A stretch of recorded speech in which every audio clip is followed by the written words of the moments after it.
5 friends, Arav, Kabir, Rohan, Samir, and Vikram, arrived at this isolated island with the confidence of the well-connected. They operated under a heavy reliance on modern technology and digital schedules, assuming the geography was just a backdrop for a controlled weekend trip. The local boatman left them with a warning they didn't take seriously. He told them the real threat wasn't something supernatural, but the specific combination of human panic and the biological reality of starvation. That confidence vanished when the weather shifted. A sudden, violent storm hit the coast, sending a massive wave crashing into their anchored boat, effectively obliterating their only means of transport.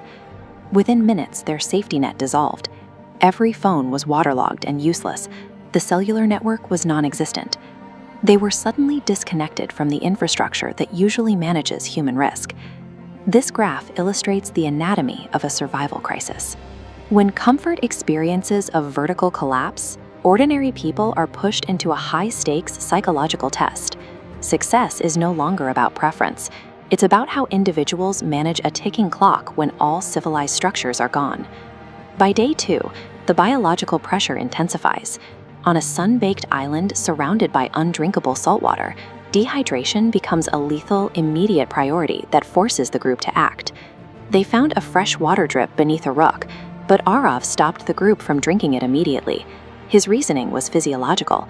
Consuming raw, contaminated water in a survival state can lead to debilitating illness, which actually accelerates fluid loss. He forced the group to use rational discipline over the instinct to drink. On day 3, the group's mental state shifted when they discovered a ruined hut hidden deep in the jungle. Inside, a message was scratched into the wood: "Do not fight the sea." They also found a torn diary from a previous group of 5. The final pages detailed a slow process of attrition until the writing simply stopped. The group was looking at a roadmap of their potential extinction on the exact same trajectory as the people in the diary.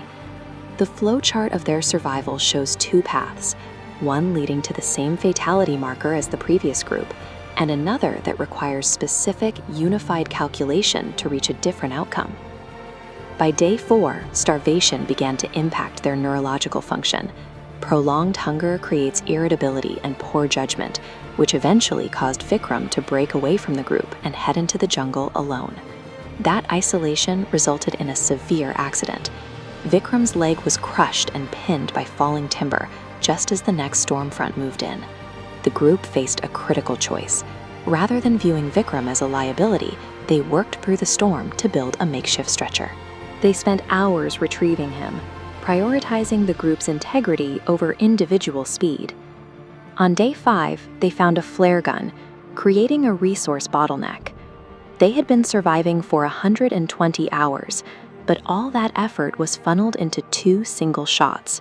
The probability of a rescue depends entirely on the timing of these 2 flares. Carrying the injured Vikram on a makeshift stretcher, the 4 Raneen friends climbed to the island's highest peak in the midday heat. They spotted a ship in the distance and fired the first flare. The ship never changed course. 50% of their remaining rescue capacity vanished in a single ignored signal. At sunset, they heard the engine of a small airplane. Ara fired their final shot, a desperate red streak against the darkening sky. Their survival hinged on the fact that they remained a group of 5.